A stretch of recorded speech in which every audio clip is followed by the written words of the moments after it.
I 30 år. Dødstallet er foreløbig nået op på 150, mens 1500 er meldt kvæstet. Internationale forskere har fundet spor af sprængstoffer i ruinerne af World Trade Center. I en ny videnskabelig artikel får det forskerne til at konkludere, at det formentlig ikke var sammenstødende med de to kaprede fly, der i 2001 fik World Trade-tårnene til at kollapse. Så vender vi blikket imod 9/11, det store angreb i New York. Det var nemlig formentlig ikke sammenstødet med de to kaprede fly, der i 2001 fik de to tvillingetårne til at kollapse. Det konkluderer i hvert fald en netop offentliggjort videnskabelig artikel. Internationale forskere har gjort fund af sprængstoffet nanotermit i ruinerne af de sammenstyrtede tårne, og sprængstoffet kan ikke stamme fra de to fly. Tværtimod tyder undersøgelserne på, at det formentlig i forvejen var anbragt i bygningerne, og der er altså tale om flere tons sprængstof. Niels Harrit, du har sammen med 8 andre forskere lavet den her artikel, hvor I konkluderer, at det formentlig var stoffet nanotermit, som forårsagede sammenstyrtningerne af de her bygninger. Hvad er nanotermit for en størrelse? At vi har fundet nanotermit i støvet fra sammenstyrtning af World Trade Center. Vi siger ikke, at der kun blev brugt nanotermit. Men nanotermit, hvis jeg skal forklare, hvad det er, så den sidste del af ordet termit, det er en gammel opfindelse faktisk fra 1893, som er en blanding af aluminium og pulveriseret rust, som hvis det reagerer med hinanden, udvikler en enorm varme. Der dannes i reaktionen jern, som er 2500 grader varmt, og det kan man bruge til at svejse med, det har man gjort, det er meget nyttigt, men det kan også bruges til at smelte andet jern. Men i nanoteknologien, der bliver alting meget mindre. Så de her to pulver, som man lavede i 1893, er nu om dagen nogle bitte små partikler, som er blandet umådeligt godt med hinanden. Og det betyder, at når de reagerer, så udvikles denne her enorme varme meget hurtigere. Og samtidig kan man tilsætte andre stoffer, således at nanotermitter både kan virke som noget, der giver en masse varme, men det kan også virke som et meget effektivt sprængstof. Faktisk er der mere energi i nanotermitter, end der er i almindelige sprængstof og dynamit. Og man kan også bruge det som raketsprængstof, så det kan bruges til det hele. Jeg var inde og google på nanotermit, og der er faktisk ikke skrevet så forfærdeligt meget om det. Er det et bredt anerkendt videnskabeligt stof, som man opererer med, eller er det så nyt, at det er næsten ukendt for mange andre fagfolk? Altså det er en samlet betegnelse for en masse materialer, energetiske materialer, der har energi. Og hvis der ikke er så mange, der kender det, så skyldes det måske, at civile forskere, som jeg, ikke beskæftiger sig normalt med sprængstoffer til hverdag. Og med hensyn til mine kolleger inden for det militære forskningsapparat, så må du hellere spørge dem, fordi jeg ved jo ikke, hvor meget de er på forkant med nanoteknologi. Men altså, I har fundet det her stof i World Trade Center, og hvorfor mener I, at det har fået bygningerne til at kollapse? Ja, det er jo sprængstof, og hvorfor skulle det ellers være der? Men det er varmeudviklingen, I mener, der simpelthen har smeltet stålkonstruktionerne, som jo ellers skulle kunne holde bygningerne oppe, at det er i virkeligheden det, der har fået bygningerne til at kollapse som korthus? Ja, hvis jeg skal svare på det helt præcist, så ved vi det ikke endnu. Fordi det materiale, vi har fundet, har mulighed for både at fungere som sprængstof, som altså direkte slår tingene over, og det har mulighed for at smelte stålet. Sandsynligvis er der brugt begge slags. Altså det er min egen opfattelse af det, at der er en lang periode inden tårnene styrter sammen, hvor det for eksempel vælter med smeltet metal ud af det sydlige tårn flere minutter inden. Og det er et tegn på, at der er en proces inden selve sammenstyrtning, hvor man har svækket hele strukturen. Og så kommer der mere konventionelle, regulære sprængstoffer ind til de der. Selve sammenstyrtningssekvensen skal være enormt godt synkroniseret. Altså det er jo en hel række sprængninger, som man kan se hele vejen ned, når tårnene styrter sammen. Hvor store mængder taler man om? Hvor meget skal der til?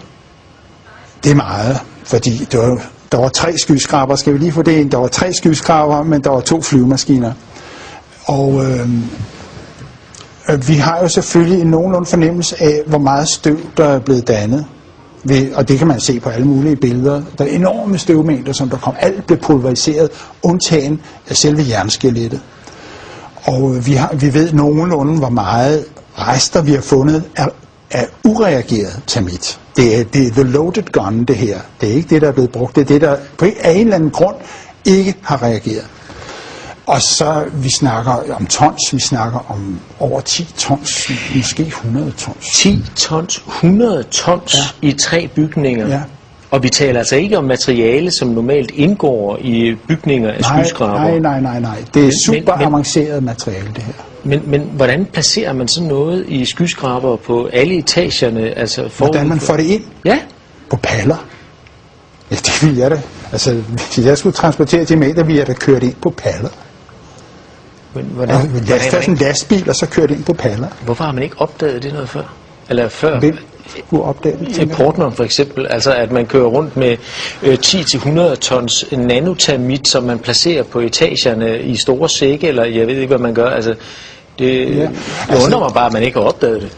Jamen, det spørgsmål skal du jo som journalist stille til det firma, som stod for kontrollen, for sikkerhedskontrollen i World Trade Center.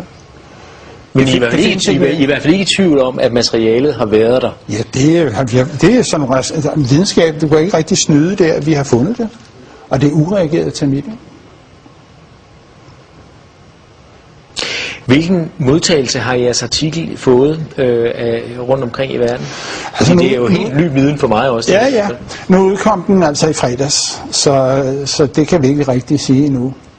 Men der er ikke så stor nyhedsværdi i det her, som du måske tror. Fordi at de 3 skyskrabere blev revet ned, det er der 100.000 vis af mennesker over hele verden, der ved. Fordi det har været krystalklart længe af mange andre grunde, end det jeg kommer med her. Det her, det er kun det sidste søm i kisten. Altså, fordi, som sagt, det er ikke the smoking gun, det her, det er the loaded gun. Og antallet af mennesker, som indser, at World Trade Center blev revet ned, de vokser med tusindvis om dagen. Det er ikke noget, du bare sådan kan stoppe, så det skal nok komme.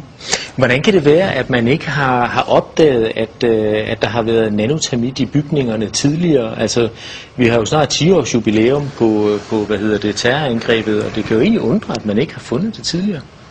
Altså i støvet, mener du? Ja. Det blev fordi det var lidt tilfældigt, at der også er en, der kiggede på støvet i et mikroskop, og det er sådan nogle små røde chips, altså de største er millimeter og ned efter, så de allerstørste kan du se med det blotte øje, men langt de fleste af dem skal du altså have et mikroskop frem for at finde. Og så det var lidt et tilfælde, det er lidt over 2 år siden, at der var en, der opdagede det. Og den videnskabelige artikel, som du refererer til her, og som udkom i fredags, den har været 1,5 år undervejs. Det er en meget omfattende artikel, det er meget grundigt arbejde, og det laver man ikke fra den ene dag til den anden. Men du har arbejdet i flere år, fordi det her, det har undret dig? Ja, over 2 år faktisk. Det var da jeg så bygning 7, som er den 3. skyskraber, styrte sammen. Da jeg så den første gang, fordi den styrtede ned 7 timer efter tårnene, og der var altså kun 2 flyvemaskiner. Så når man ser sådan en bygning på 47 etager, 186 meter høj, styrte sammen på 6,5 sekunder, og man er naturvidenskabsmand, så tænker man, what? Og så skal man lige se det igen, og så skulle jeg se det igen, og så trykkede jeg på knappen 10 gange, og munden røg længere og længere ned, fordi for det første havde jeg aldrig hørt om den bygning før, for det andet var der ikke nogen synlig grund til, at den skulle styre sammen på den måde. Den styrter fuldstændig sammen til, at zup, siger den sådan på 6,5 sekunder. Og siden den dag har jeg ikke haft fri. Altså, lige siden 9/11, der har der jo været spekulationer fremme og konspirationsteorier. Og hvad vil du sige til de seere, som nu sidder og hører om jeres undersøgelse for første gang, og hører om jeres videnskabelige arbejde og siger, ja, vi har hørt det før, måske i anden indpakning. Folk har god fantasi, der er masser af konspirationsteorier. Hvad vil du sige til dem, for at overbevise dem om, at det her, det er altså noget andet?